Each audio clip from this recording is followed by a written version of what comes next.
అందరికీ నమస్తే అండి. Welcome to Lalitha's world. మనస్ఫూర్తిగా సహాయం చేస్తే అది ఎక్కడికి వెళ్ళదు అని చెప్పడానికి ఒక చిన్న కథ చెప్తానండి.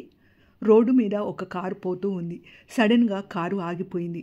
అందులో నుంచి 40 సంవత్సరాల వయసున్న ఒక మహిళ దిగి చూస్తే తన కారు టైర్ పంక్చర్ అయింది అని తెలుసుకుంది. స్టెఫినీ ఉంది, కానీ తనకు మార్చడం రాదు. రోడ్డు పక్కన నిలబడి సహాయం కోసం ఎదురు చూస్తుంది. ఒక్కరు కూడా ఆపడం లేదు. సమయం చూస్తే సాయంత్రం 6 దాటుతోంది. నెమ్మదిగా చీకట్లు కమ్ముకుంటున్నాయి. మనసులో ఆందోళన ఒక్కతే ఉంది. తోడు ఎవరూ లేరు. చీకటి పడితే ఎలా అన్న భయము. దగ్గరలో చూస్తే ఇల్లు లేవు, సెల్ ఫోను సిగ్నల్స్ పనిచేయడం లేదు. ఒక్కరు కూడా కారును కానీ, పక్కనే రోడ్డు పక్కనే నిలబడిన ఆమెను కానీ చూసి కూడా ఆపడం లేదు. దాదాపు 1 గంట గడిచింది. ఎలా రా భగవంతుడా అనుకుంటున్న సమయంలో చలి కూడా పెరిగిపోయింది. అటుగా బైకు మీద వెళ్తున్న వ్యక్తి ఆమె నిస్సహాయ స్థితిని చూసి బైకు స్టాండ్ వేసి ఆమె దగ్గరకు చేరుకున్నాడు. టైర్లో గాలి లేదని చూశాడు. ఆమె బెదిరిపోతుందని గ్రహించాడు. అప్పుడు ఆమెతో, భయపడకండి, నేను మీకు సహాయం చేయడానికి వచ్చాను. బాగా చలిగా ఉంది. మీరు కారులో కూర్చోండి, నేను స్టెఫినీ మారుస్తాను అన్నాడు. ఆమె భయపడుతూనే కారులో కూర్చుంది. తనను తాను పరిచయం చేసుకుంటూ, ఇక్కడ దగ్గరలో ఉన్న మెకానిక్ షాప్లో పనిచేస్తున్నాను అని చెప్పి కారు డిక్కీ తెరిచి కావలసిన సామాను తీసుకొని తారు రోడ్డు గీసుకుంటున్న రక్తపు చారల చేతులతో పంక్చర్ అయిన టైరు మార్చాడు. సామాను తిరిగి కారులో పెట్టాడు. ఆమె డబ్బులు తీసి ఇవ్వబోయింది. వద్దు అన్నాడు.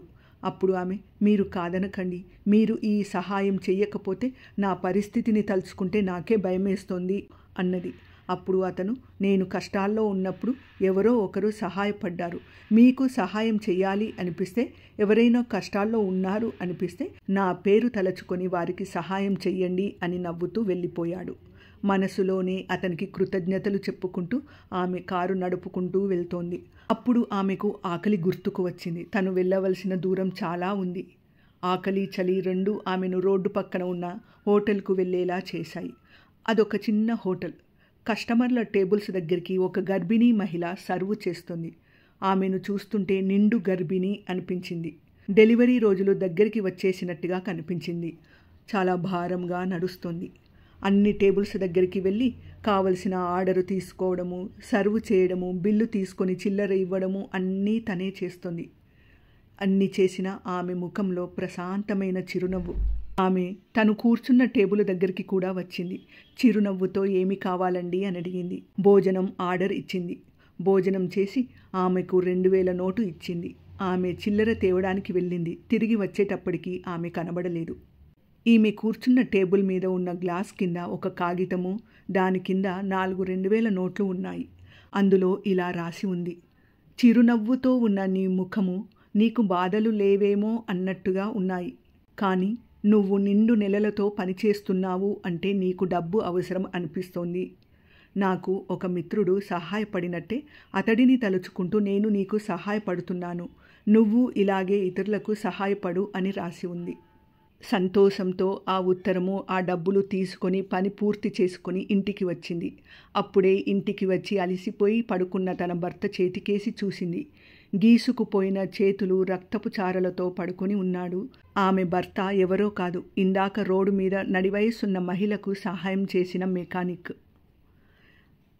అతడి పక్కన మంచం మీదకు చేరుతూ, మనం దిగులు పడుతున్నాం కదా, డెలివరీకి డబ్బులు ఎలా అని, ఇక ఆ బెంగ తీరిపోయిందండి. భగవంతుడు మనకు సహాయం చేశాడు. ఆయనకి కృతజ్ఞతలు అంది ప్రశాంతంగా. ఈ మాటలు విన్న భర్త కూడా ఎంతో సంతోషించాడు. భగవంతుడికి మనసులోనే ధన్యవాదాలు తెలుపుకున్నాడు.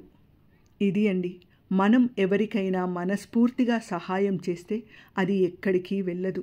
మనం ఆపదలో ఉన్నప్పుడు తిరిగి మన దగ్గరికే చేరుతుంది అన్నది ఆ కథ యొక్క పరమార్థం. మరొక మంచి వీడియోతో మీ ముందుంటాను. అందాక సెలవా మరి. ధన్యవాదములు.